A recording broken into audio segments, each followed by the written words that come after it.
Ok, pessoal, meu nome é Alexandre Xavier de Camargo, eu falo aqui de Campina Grande, na Paraíba. Nosso trabalho é ligado à Sociedade Espírita Maria de Nazaré.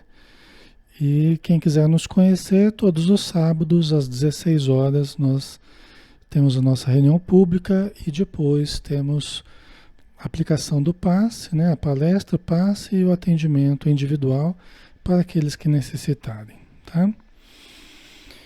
Então vamos lá, né? Vamos estudar, vamos dar sequência, pessoal, ao livro Nos Domínios da Mediunidade, né? Nós estamos estudando o livro de André Luiz, Espírito, e o médium Francisco Cândido Xavier. Nós estamos no capítulo 25. Na verdade, a gente tinha começado na semana passada, não tinha nem percebido que a gente já tinha entrado no capítulo 25, né? E nós conversamos já um pedacinho, no comecinho do capítulo 25 e vamos dar continuidade aqui, tá?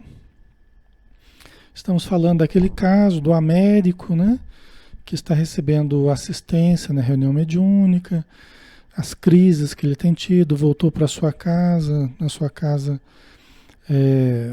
a sua família, né, com dificuldades, um irmão alcoólatra, outros dois irmãos necessitados, o pai dele paralítico, né, e a mãezinha dele cuidando dele e a irmã também, um espírito de luz, né, que está dando assistência ali para o restante da família. E nós estávamos falando acerca da fixação mental, né? O Aulus estava tecendo algumas explicações em torno da fixação mental. Quer dizer, como é que ocorre da gente se manter fixado nos nossos pensamentos, de modo que a gente não veja o tempo passar, né? Que a gente não perceba, às vezes, até as situações que vão ocorrendo ao nosso redor devido a estarmos fixados mentalmente, né? E estarmos, a gente fala, a pessoa está ensimesmada, né? Agora, se esse processo começa a ser um processo muito contínuo, né? Isso vai gerando uma fixação que tende a levar a uma introversão cada vez maior, né? É um problema sério isso, espiritualmente falando, tá? Então vamos continuar com o Aulus, né, que é o instrutor do André Luiz, né? Então ele continua examinando a questão da fixação mental. Em seguida, Aulus examinou a questão da imobilização da alma. Em nossa imagem, podemos defini-la com a propriedade possível. É que o tempo para nós é sempre aquilo que dele fizermos. Então, olha que interessante, né? O tempo é sempre para nós o que dele fizermos. Isso aqui é uma coisa extremamente importante, né? Você pega 10 pessoas diferentes, cada pessoa estará vivendo o seu tempo à sua maneira, com o seu aproveitamento.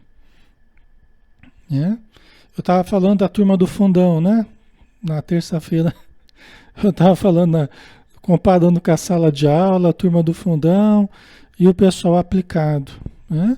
O pessoal estudioso, que está ali na frente, geralmente, prestando atenção, conversando com o professor, perguntando, tal, e a turma do fundão está lá jogando borracha, brincando, né? Às vezes criando dificuldades para o professor. Então, o tempo é o mesmo para todos nós.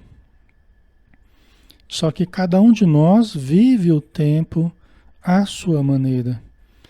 Então, você vai ter cada pessoa tendo um aproveitamento do tempo diferente do outro, né?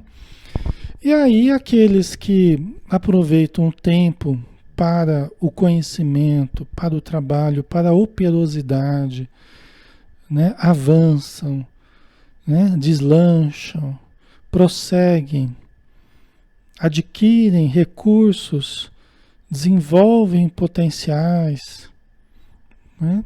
E aqueles que se mantêm relapsos, indisciplinados, né? Queixosos, acabam perdendo as oportunidades.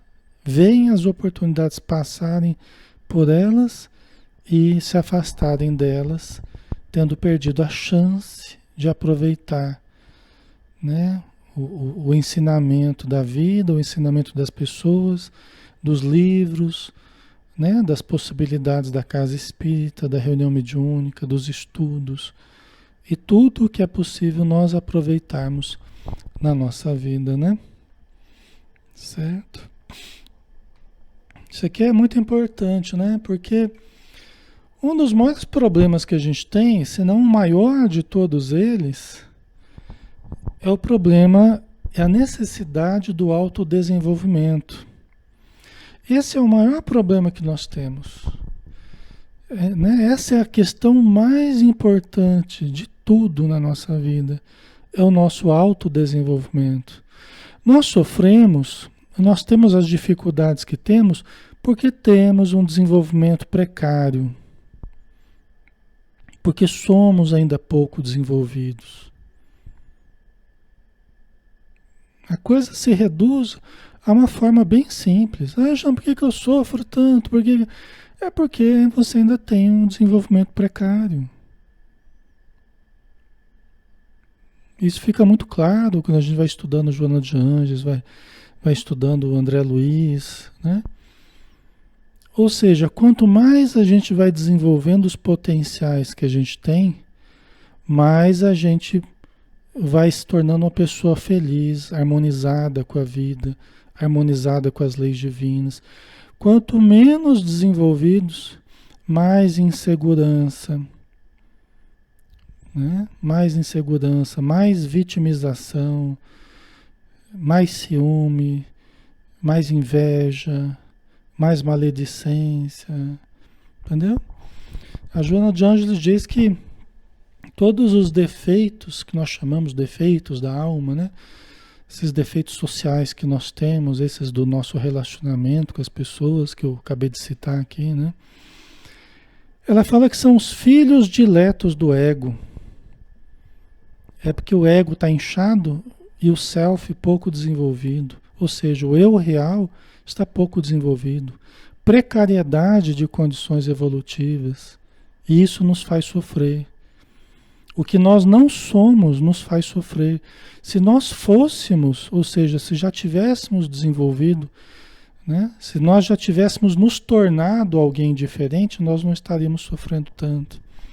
Eu sofro pelo que me falta, é pelo que eu não faço, não pelo que eu faço. Eu sofro pelo que eu não sou ainda, não pelo que eu sou. Né? Eu preciso me tornar uma pessoa melhor. Não sei se faz sentido para vocês isso, tá? Mas é a realidade que a gente vive, né? Então, o tempo é para nós sempre aquilo que dele fizermos, né? Se aproveitarmos, nós nos desenvolvemos.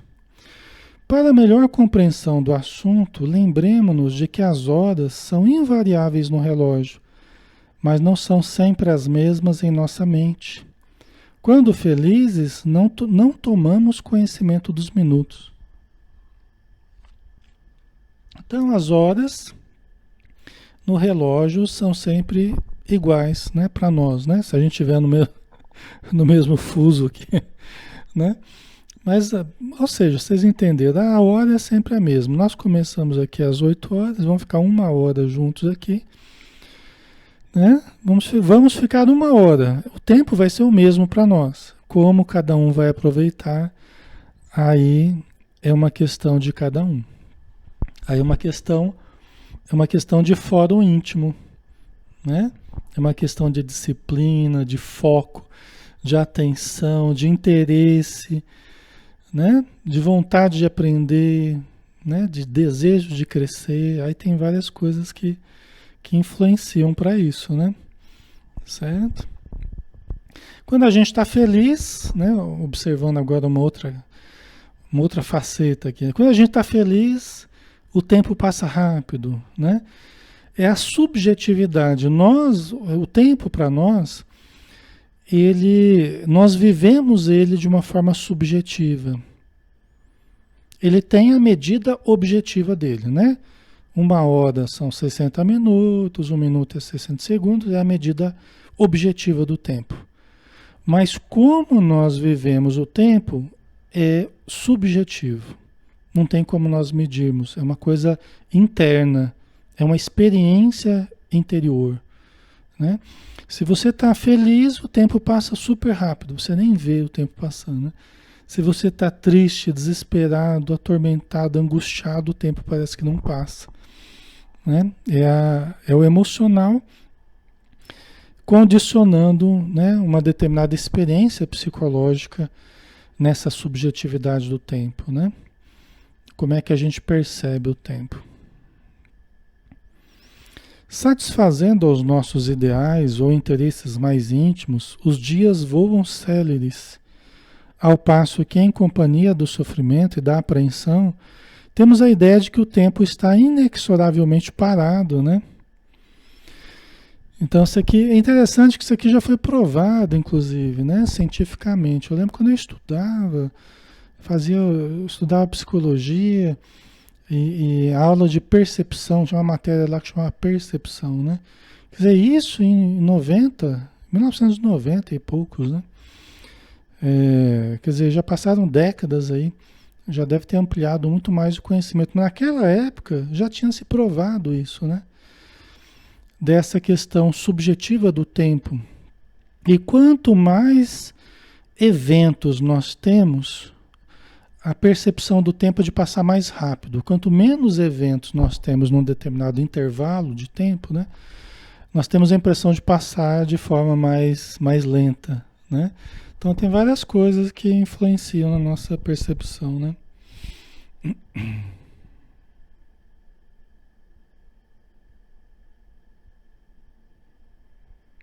Ok. Qualquer dúvida aí vocês vão colocando, a gente responde para vocês. E quando não nos esforçamos por superar a câmara lenta da angústia, a ideia aflitiva ou obcecante nos corrói a vida mental, levando-nos à fixação. Então aqui mais uma questão, ó. Quando não nos esforçamos, olha a questão do esforço, por superar a câmara lenta da angústia. Aqui tem várias informações, né? Quer dizer que quando a gente está angustiado, parece que o tempo não passa, né? A câmera lenta aqui que a gente acabou de falar, né? Que a gente está vivendo o tempo naquele, ai meu Deus, não passa o tempo, né? Mas nós precisamos nos esforçar por superar esse estado íntimo. Isso não é uma condição, acaba sendo uma opção nossa. Mas como assim, Alexandre? Como é que é uma opção nossa? Ora, se eu estou angustiado por algum motivo, alguma preocupação que surgiu e tal, eu posso me esforçar não cultivando esse pensamento, não cultivando essa apreensão. Na minha mente, na minha casa mental, eu decido não ficar cultivando. Ai, o fulano de tal não chegou ainda. Ai, meu Deus, o que será que aconteceu? Ai, será que trombou? Será que ficou doente? Eu só penso bobagem, né? Podia ficar cultivando outras coisas. Para que ficar cultivando a apreensão, né? Vocês entendem? Então, na minha casa mental, eu é que mando nos meus pensamentos. E quando eu falo assim, Alexandre, mas eu não, os meus pensamentos ocorrem, eu não tenho controle sobre eles, é porque nós temos mantido uma indisciplina mental crônica ao longo dos anos. Porque ninguém nunca nos falou que a gente podia exercer um controle sobre o que a gente pensa, sobre o que a gente cultiva intimamente. E como a gente não teve essa instrução, a gente achou que aquilo que vinha na minha mente eu tinha que ficar pensando, repetindo, cultivando, né? Como se fosse uma imposição, né? Nisso a gente acabou viciando um pouco o nosso pensamento, né? Viciando em pensamentos negativos, afligentes, angustiantes, que hoje eu me sinto encarcerado por esses pensamentos que eu não domino, mas é porque houve um longo período de de tornar hábito, né? Certos modos de pensar aí, certo? Mas que nós podemos mudar, né? A questão é a gente perceber que emoções, pensamentos existem dentro de nós. Eu não sou o meu pensamento, eu não sou o meu sentimento. Eles ocorrem em mim, as minhas emoções. Eu posso trabalhá-los, eu posso administrá-los, eu posso mudá-los. Ok? Eu sou aquele que observa tudo isso que ocorre em mim. Certo? Então, eu posso transformar isso que ocorre em mim. Tá? Então, quando não nos esforçamos por superar a câmara lenta da angústia, a ideia aflitiva, que está me causando aflição, ou obcecante, que eu estou obcecado por aquilo, eu não percebi que aquilo está me envolvendo, e quanto mais energia eu gasto com aquilo, mais obcecado eu vou ficando de provar determinada coisa, né? Estou escravo daquele pensamento, daquela ideia fixa. Eu estou escravo, né? Mas isso porque eu deixei que a situação crescesse como uma bola de neve. Tudo que a gente alimenta cresce. Não é? Vocês têm uns bichinhos em casa aí, galinha, cachorro, gato, periquito, papagaio, né? Vocês têm os bichinhos, vocês vão alimentando o bichinho cresce, né? Pensamento é assim também. Você vai alimentando aquela ideia vai crescendo, vai crescendo, vai crescendo, né? Então nós temos que parar de alimentar certos pensamentos que são nocivos para nós. É fácil a gente perceber. Alexandre, como é que eu percebo qual o pensamento que é nocivo? Ora, o que ele está fazendo com você? O que ele está proporcionando na sua emoção? Ai, está me deixando aflito. Então não fique cultivando. Né? Então não fique cultivando. Se você está percebendo que você pensar nisso está gerando aflição, está gerando desespero. É tudo que os obsessores querem, né? Por isso que eles ficam martelando a nossa mente e ficam repetindo as mesmas histórias, lembrando das situações, lembrando dos problemas, e você fica lá cada vez mais atormentado. Até a hora que você vai numa casa espírita, aí toma um passe, assiste a palestra, já vai relaxando, já vai mudando a vibração. Aí vai tomar o passe, toma um passe, já recebe aquele banho de luz. As energias do passe já vão dissolvendo aquelas formas, pensamento atormentadas que você estava trazendo em torno de você, né? Aí vai limpando o campo vibratório. Aí você sai leve, cabeça tranquila e tal, né? Aí tem que vigiar para não criar novamente, não ficar criando novamente aqueles pensamentos que atormentam, que afligem, né? Que amedrontam, que desesperam, tá? Então isso, aprender a lidar, pessoal, com a nossa mente é um dever de todos nós. Nós temos uma máquina aqui, né? A nossa mente. Como lidar com essa máquina? Como usarmos a nossa mente para a nossa saúde e não contra nós? Como é que a gente faz isso? Aqui eu estou dando algumas dicas para você, né? São coisas que a gente vem estudando com André Luiz, com Joana de Anjos e vários outros autores espirituais ou não, que vão nos mostrando como trabalharmos a nossa mente, como aprimorarmos o nosso pensamento, né? Para a gente ter uma condição mais saudável de vida, né? Então, aqui voltando, né? Então, se você não faz esse esforço de sair da câmara lenta da angústia, da ideia aflitiva obcecante, leva à fixação mental, né? Acaba conduzindo à fixação mental. Chegados a essa fase, o tempo, como que se cristaliza dentro de nós?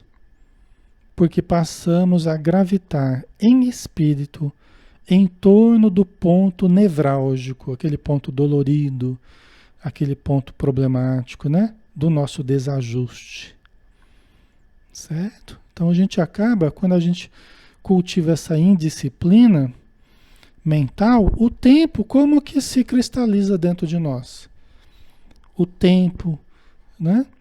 O tempo que é essa coisa dinâmica, ela parece parar, né? Ela se cristaliza no nosso íntimo, né? Sempre que nós não nos harmonizarmos com o ritmo da vida, com as leis divinas, nós vamos nos cristalizar, nós vamos nos congelar, nós vamos nos paralisar. Sempre que a gente se desviar das leis do equilíbrio, da harmonia, nós sempre vamos estar criando fixações.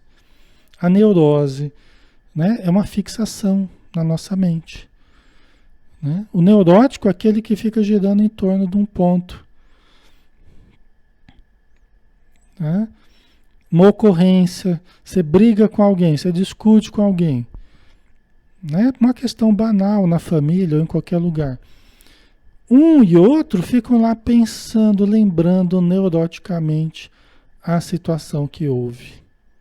E quanto mais energia colocar ao longo do tempo, maior se tornará a fixação mental. Vai gerar transtornos emocionais, pode gerar problemas mentais, comportamentais, morais. Tá? Então aí que nasce a fixação, né? É a nossa fuga do equilíbrio divino, né? Da harmonia divina dentro de nós. Por isso que fala, né, voltando aqui só um pouquinho, por isso que eu tenho aquela célebre frase, né, o criminoso sempre volta ao local do crime, não é? É porque ele fica preso neuroticamente àquilo que ele fez, ao local que ele fez, né? A situação que houve. Tudo que nós fizermos, né, sem pensar, falarmos sem pensar, criarmos dificuldades morais para nós, né, para os outros, nós vamos criar fixações, né, neuroses. Certo? Aulus explicou então que qualquer grande perturbação interior, seja paixão ou desânimo, crueldade ou vingança, ciúme ou desespero, pode imobilizar-nos por tempo indefinível em suas malhas de sombra, quando nos rebelamos contra o imperativo da marcha incessante do sumo bem. Nossa Senhora Alexandre, o que é isso que o André Luiz está falando? Na verdade é o Aulus, né? O que quer dizer tudo isso? Que quando nós aqui, né, ó, qualquer grande perturbação interior, seja paixão ou desânimo, crueldade ou vingança, vamos pensar assim, para simplificar, vamos pensar da seguinte forma. Você está vivendo assim, imagina um eletro assim, né? Aquele, né? Você está fazendo um exame de eletro, né? Está marcando ali a oscilação do seu cérebro, ok? Um eletroencefalograma, né? Então está lá marcando oscilação e tal. De repente você tem uma exaltação, né? O teu eletro começa a ter lá as oscilações, né? De uma grande exaltação que você tem. Você ficou muito exaltado, extremamente feliz, extremamente eufórico, tá? Aquilo ali vai registrar a sua oscilação, né? Se você tem um momento de extrema tristeza, extrema revolta, aquilo ali vai também registrar, né? Não sei, ó, eu particularmente não sei se o eletro eu estou usando o eletro como uma metáfora, aqui, uma imagem, tá? Da oscilação da nossa vida. Eu não sei se o eletro vai registrar esse nível das emoções, nesse nível. Eu não sou neurologista, tá? Me desculpem os médicos de plantão, ok? Mas na nossa vida, assim, você tem altos e baixos, você tem grandes oscilações. Momentos de grande euforia, momentos de grande tristeza. Uma coisa que a gente vai entendendo, trabalhando com o comportamento humano, trabalhando com a mente humana, é que nós devemos fugir dos dois extremos. Os espíritos nos fazem pensar nisso, os espíritos nos induzem a isso, o equilíbrio, fugirmos dos dois extremos. Nem muita euforia, nem tristeza injustificável, né? Ok? Então, sempre que nós saímos para os excessos, sempre que nós caímos nos excessos, nós estaremos caindo na sombra. Tanto é verdade que hoje nós temos um número muito grande de bipolares. Nós temos um número muito grande de pessoas com o transtorno bipolar, transtorno afetivo bipolar. O que é isso, Alexandre? Olha, o bipolar, essas duas polaridades, quer dizer, eu alterno uma euforia muito grande com momentos de falta de energia, de depressão, de tristeza profunda. E às vezes num período de tempo, num intervalo de tempo pequeno. Né? E vivo nesse ciclo, né? Aí para sair da tristeza eu lanço mão da euforia de novo. Aí depois da euforia vem a tristeza, né? Disso saiu aquele dito popular, não ri muito, senão amanhã você vai chorar, aquela coisa assim. Mas na verdade fala dos excessos, né? Fala dos excessos. Então os espíritos vão nos ensinando a sermos menos bipolares. A nossa sociedade hoje ela é muito bipolar. Nós temos que aprender a vivermos com mais equilíbrio. Sorrirmos, nos alegrarmos, nos satisfazermos com as coisas, né? Dentro de um equilíbrio. Por quê? Porque todo excesso vai ter a sua compensação. Às vezes a pessoa, quando está junto com outras pessoas, nossa, ela fica super eufórica e rindo para todo lado, e piada para cá, depois quando ela está sozinha, ela entra na tristeza. Né? Aí ela entra naquela outra face, né? Dessa bipolaridade. Aí ela entra naquele momento de tristeza, de desânimo, mau humor, né? Então, nós não precisamos ficar nós não precisamos ficar nessa oscilação. Nós podemos aprender a viver num equilíbrio maior, né? A paz, ela tem que ser cultivada no caminho do meio, no caminho do equilíbrio, né? Porque todo excesso ele vai exigir a sua compensação, né? Interna, né? Dentro de nós mesmo, né? Certo? Tá ficando claro, pessoal? Certo? Ok. Então aqui, sempre que nós caímos, né? Qualquer grande perturbação interior, seja paixão ou desânimo, crueldade ou vingança, né? Esses sentimentos negativos, né? Causam oscilações muito grandes, fixações dentro de nós, né? Grandes fixações. E isso gera sombra em nós. Isso vai exigir depois um trabalho de dissolver essas emoções. Né? Vai ter todo um trabalho terapêutico de dissolver as emoções. Essas emoções que nós não vigiamos. Né? A gente acabou se deixando levar ao sabor das emoções. Aí a gente acaba tendo essas grandes oscilações que os espíritos não querem que a gente tenha essas grandes oscilações. Né? Tem até, às vezes tem livro, né? Por exemplo, O Céu Azul, né? Ele fala lá, um espírito César Augusto, que vai assistir lá cenas do passado dele, da outra encarnação dele. Então foi como que num cinema, assim, para assistir as cenas da outra encarnação dele, né? Porque ele estava tendo uns sonhos que estavam perturbando um pouco ele e tal. Ele foi conversar com o espírito amigo. E o espírito falou assim, olha, vem cá comigo, eu vou te mostrar algumas coisas e tal. E aí ele sentou na poltrona e ligaram lá a televisão, lá, ligaram o cinema lá para ele assistir as cenas da outra encarnação dele, né? Quando ele começou a se deparar com determinadas cenas, que começou a mexer com o emocional dele, tchum, desligou o cinema. Acendeu as luzes, desligou a tela. Por quê? Porque os espíritos não querem, né? Nem no plano espiritual, nem aqui na matéria, que a gente fique tendo grandes oscilações. Eles não querem isso. Isso vai contra a aquisição da paz dentro de nós. Tá? Ok? Então vamos lá, vamos seguir. O relógio assinala o mesmo horário para todos, entretanto o tempo é leve para os que triunfam e pesado para os que perdem. Né?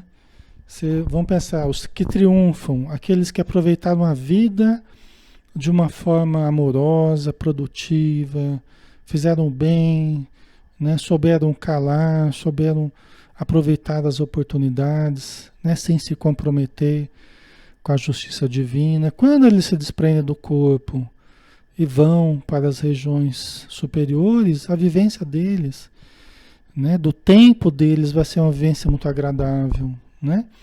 Agora, aqueles que fizeram o trabalho contrário, né? Aqueles que cultivaram a mesquinhez, né? Cultivaram as questões negativas, o pensamento negativo, as atitudes negativas. Chegam nas regiões umbralinas e vivem a eternidade de sofrimento.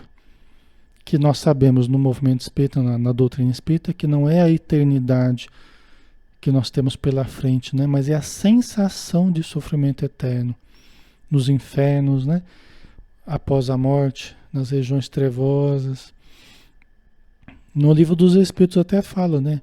É que as eternidades serão mais longas. Ou seja, a sensação subjetiva, né? De sofrimento eterno acaba sendo mais prolongado. Só que nós sabemos que, né? Que não há esse sofrimento eterno. Né? Todos nós evoluiremos, todos nós venceremos as dificuldades e todos nós seremos felizes. Essa é a fatalidade da nossa vida espiritual, é a felicidade, é a planificação. Todos nós seremos felizes. Podemos demorar mais tempo ou menos tempo, todos nós seremos felizes. Tá? Ninguém vai ficar para trás, né? Ok.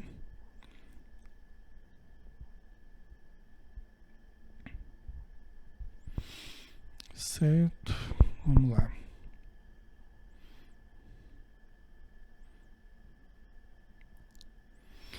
Quando não nos desvencilhamos dos pensamentos de flagelação e derrota, através do trabalho constante pela nossa renovação e progresso, acentuou o instrutor. Transformamo-nos em fantasmas de aflição e desalento, mutilados em nossas melhores esperanças ou encafurnados em nossas chagas íntimas. Olha só. Esse parágrafo aqui é bom, né? Isso aqui é importante, a maior verdade que existe é essa aqui, né? E olha que interessante, isso aqui nos coloca diante de nós mesmos. Né? A gente quer colocar a culpa nos outros, quer colocar a culpa em tudo quanto é coisa fora de nós. E a realidade é essa aqui que o Aulus está dizendo. Essa é a realidade. Não a que a gente queria que fosse a realidade. Essa aqui é a realidade. Vou ler de novo. Quando não nos desvencilhamos dos pensamentos de flagelação e derrota, quer dizer, nós precisamos nos desvencilhar dos pensamentos de flagelação, de sofrimento, né? Ah, as pessoas estão me prejudicando, as pessoas estão me fazendo mal, estou sofrendo muito com a minha vida, né? A pessoa fica se autoflagelando e fica se sentindo derrotada, né? Ah, Alexandre, mas a minha vida é isso mesmo. Ora, e vai se tornar cada vez mais se você continuar repetindo essas frases negativas, esses pensamentos, cultivando os pensamentos negativos. Vai se tornar cada vez mais. A nossa vida é hoje para nós o que a gente tem feito dela nos últimos séculos. A minha vida é hoje o que eu fiz dela pensando nos últimos séculos. Quer dizer, eu vim ao longo dos séculos construindo com a minha mente comportamentos, emoções, sentimentos, pensamentos, pessoas que fui atraindo, que fui afastando. Hoje a minha vida é o que eu tenho cultivado ao longo dos séculos. Tá ruim, né? Tá ruim, eu devo a mim mesmo. Mas não é para eu desanimar, é para eu pensar assim, puxa vida, olha como é que eu estou estruturando a minha vida. Olha as pessoas que eu tenho atraído para a minha vida, olha as situações que eu tenho atraído. E eu posso mudar isso, eu posso transformar isso. Né? Essa aqui é a questão, eu posso transformar isso. Eu posso mudar essa realidade, eu não posso tirar todo mundo da minha vida, porque nós temos a família, tem um monte de coisas que fazem parte da minha existência, né? Esse é um campo delicado, mas que a gente tem que aprender a tolerar algumas coisas, a compreender. Ok, mas muitas e muitas coisas é preciso mudar, é possível mudar, tá? Mas até mesmo na família, né? Para a gente entrar nisso, a gente tem que desenvolver bem essa questão, né? A gente tem que desenvolver bem essa questão. Família é sempre delicado, né?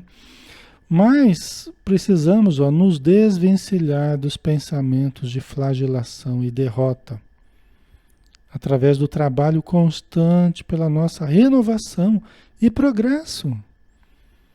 Quer dizer, eu preciso acreditar, eu preciso trabalhar pela minha renovação. Se eu não mudar os meus pensamentos, a minha vida não muda, porque a minha vida é o reflexo do meu modo de pensar. Tá ruim? Tá, mas eu é que estou mantendo isso. Eu preciso mudar primeiro dentro de mim. E aí a minha vida de fora começa a mudar também. Ela é apenas a exteriorização daquilo que eu venho cultivando dentro de mim há muito tempo, né?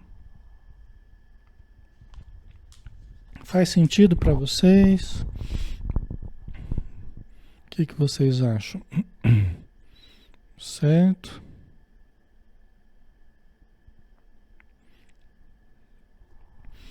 A questão da influência, né? A questão da influência. Sim, vocês colocaram, nem sempre somos nós, né? Então, por quê? Porque nós, muitas vezes, médiums, né? Todos nós temos mediunidade e tal. Muitas vezes, as influências estão se exercendo muito fortemente sobre mim, influenciando o meu pensamento, mas porque eu estou agasalhando aquelas ideias. Eu estou nutrindo aquelas ideias. Então nunca dá para dissociar. Nunca é só o espírito que está me influenciando. Sempre tem a conexão. Tem a tomadinha. Tem o plug e tem a tomadinha. Se não tivesse a tomadinha, o plug não tinha como entrar na tomada. Ou seja, a influência espiritual, ela tem as conexões com a nossa mente. Quais são essas conexões? São as minhas ideias. É a minha vitimização, autocompaixão, minha tristeza, minha reclamação, as queixas, né? Que eu fico nutrindo, os meus conceitos equivocados. Aí os espíritos vão se acoplando, os obsessores vão se acoplando a esse modo muito peculiar de pensar que muitas vezes eu trago dentro de mim, né? Certo? Então, como é que a gente sai da obsessão? É um trabalho de limpeza, um trabalho higiênico, de limpeza mental. Né? O Manuel Filomeno de Miranda, através do Divaldo, né? Nos livros Tormento da Obsessão, Dramas da Obsessão, todos esses livros dele falam sobre isso, também nos livros do André Luiz. É um trabalho de limpeza mental, um trabalho de higiene mental. Né? A gente seleciona o que a gente come, mas muitas vezes a gente não seleciona o alimento mental que a gente se nutre, né? E aí fica nutrindo aqueles pensamentos deteriorados que os espíritos acabam se aproveitando, né, os obsessores, nos processos de vampirização, nas viciações que às vezes a pessoa nutre aqui na Terra e vai juntando obsessor, né, nesses processos de viciação. Tem várias coisas que favorecem a obsessão e que nós temos que nos desligar delas para nos desligar dos espíritos obsessores, né? Então, quando a gente não consegue, né, fazer essa renovação, a gente se transforma em fantasmas de aflição e desalento. As pessoas que estão muito desalentadas, né, que estão aflitas e desalentadas, são as pessoas que não estão fazendo o trabalho de renovação. Ah, Alexandre, mas a pessoa está passando por dificuldades. Sim, todos nós vamos passando por dificuldades. A vida é um conjunto de dificuldades que a gente vai aprendendo, né? Mas a vida vai forçando a gente passar por dificuldades e reagir bem às dificuldades. Se a gente reagir mal, nós vamos gerar fixações, vamos gerar sombra, vamos gerar resultados negativos. Então, nós não podemos esperar que a vida não tenha dificuldades para a gente pensar positivo. Nós temos que, com as dificuldades, apesar das dificuldades, com as dificuldades, né? E principalmente por causa das dificuldades, nós temos que mudar o modo de pensar, o modo de sentir, né? Precisamos mudar a realidade interior, tá? Porque assim nós vamos aproveitar bem as dificuldades que passarmos. Nós vamos tirar um bom proveito e nós vamos modificá-las mais rapidamente, os quadros provacionais que nós estivemos passando, tá? Então, esse negócio de esperar a vida mudar para que aí eu possa mudar, aí não vai funcionar. Você precisa mudar primeiro, aí a sua vida muda, né?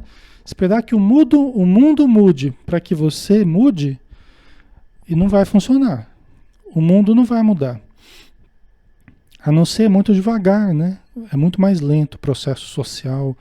Não vai, o mundo é o que é, eu preciso me adaptar ao mundo. E eu posso ser feliz, apesar das dificuldades do mundo, né? Mas eu preciso focar em mim, né? Não querer mudar o outro, eu preciso mudar a mim mesmo. Tem muita gente se atormentando, se afligindo porque está querendo mudar o outro.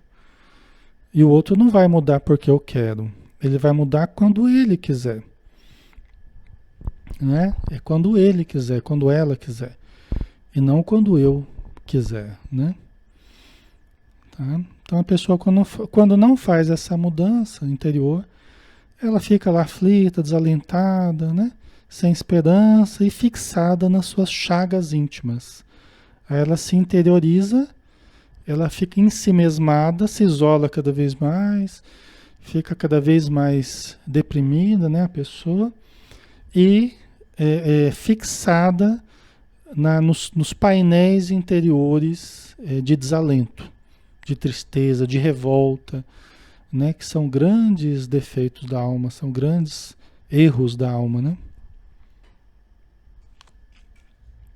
E quando a morte nos surpreende nessas condições, acentuando-se-nos então a experiência subjetiva, se a alma não se dispõe ao esforço heróico da suprema renúncia, com facilidade emaranha-se nos problemas da fixação, atravessando anos e anos, por vezes séculos, na repetição de reminiscências desagradáveis, das quais se nutre e vive. Né? Muito importante isso aqui.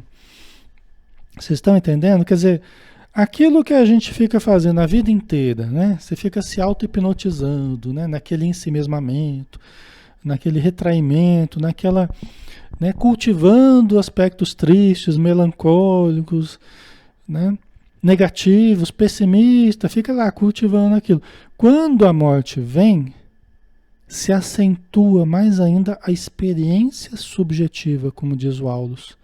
Quer dizer, aquilo que você cultivava no íntimo torna-se cada vez mais a experiência real que você vive fora de você, só que agora no umbral, agora nas trevas, agora nas regiões do sofrimento. Porque aqui a gente fica cultivando essas coisas ruins, mas a gente sai às vezes na rua e convive com os outros, e tem lá um solzinho gostoso e tal, e a gente tá lá, triste, desanimado, cultivando as coisas negativas, né? Mas a vida, nós estamos como as pessoas ali vivendo. Só que com a morte não é da mesma forma. Aí o joio se separa do trigo. Os bodes das ovelhas, as pessoas que souberam aproveitar a mente, né? Souberam pensar, souberam sentir, souberam amar, souberam ajudar, souberam participar, se envolver, renunciar, souberam viver, né? Aí se encontram numa situação melhor. E quem ficou ali só cultivando as coisas ruins, negativas, aí vai ter uma experiência ruim, como a gente está dizendo aqui, né? Como o Aulo está dizendo, né? E aí, né, só explicando aqui o que ele acabou de falar, aí aumenta o problema da fixação.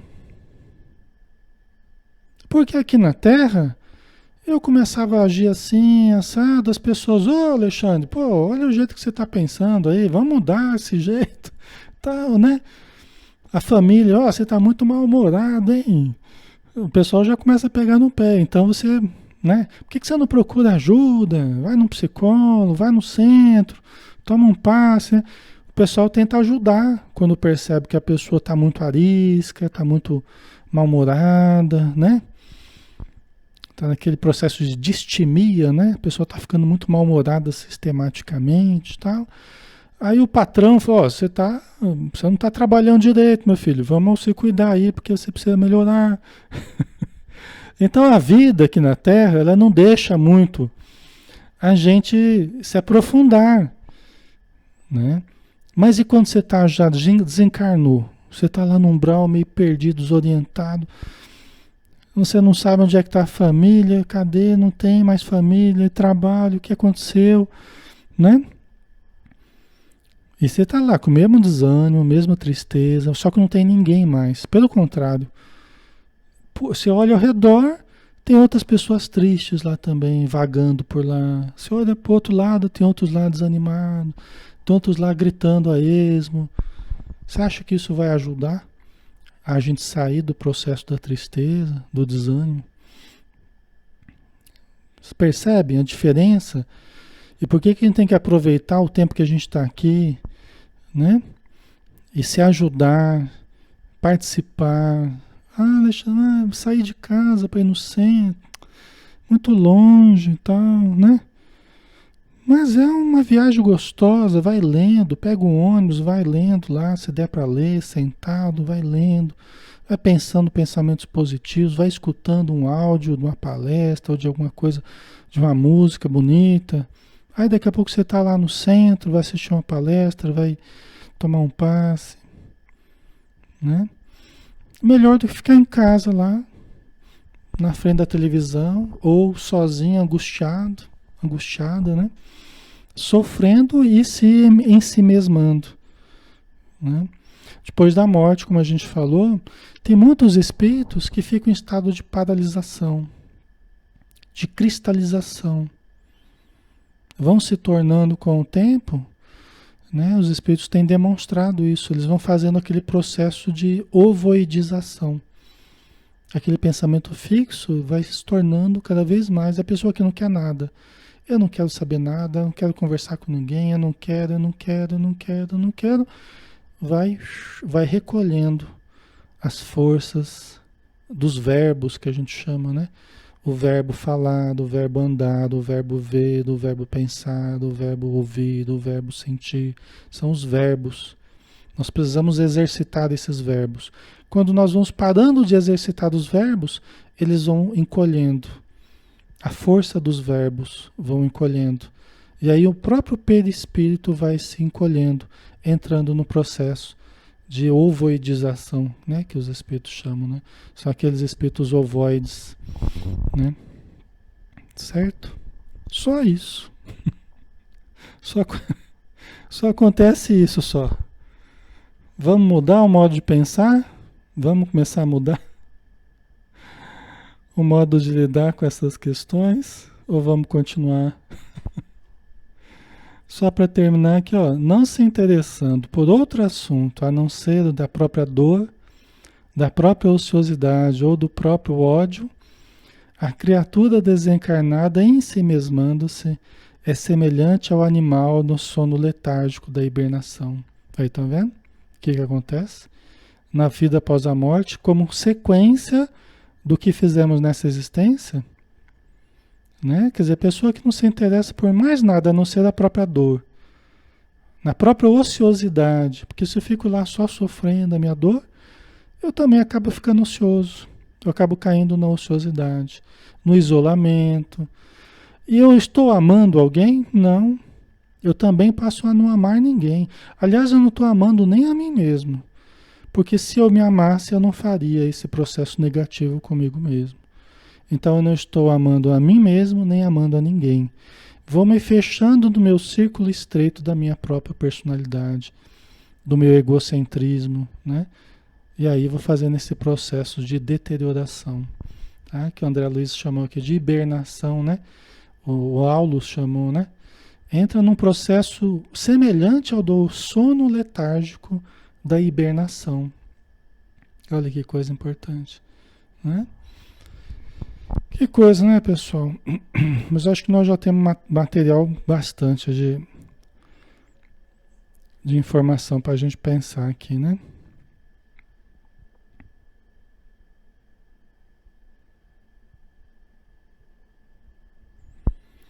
A Janaína colocou, por favor, me tire uma dúvida. Ouvi de uma palestrante, uma falando de espíritos ainda presos no mal, se programarem sua reencarnação na Terra.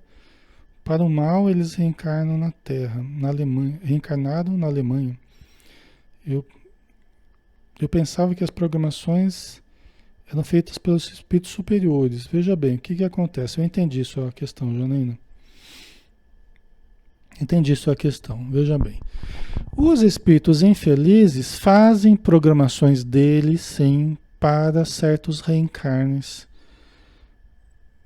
que eles querem proporcionar, vamos dizer, que eles querem levar a efeito, tá? Fazem sim. Nas regiões do umbral, das trevas, eles planejam certos reencarnes, sim.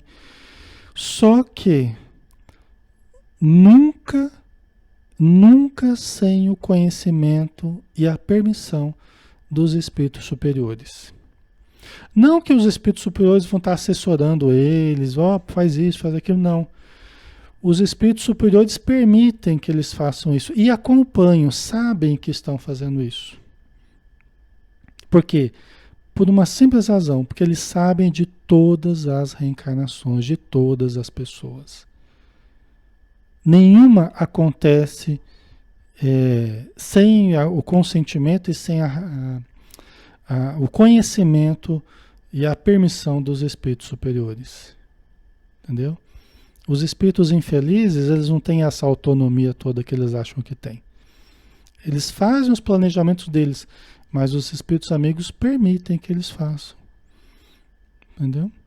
E colham o resultado do livre-arbítrio deles. Certo? Então isso é uma realidade. Tá?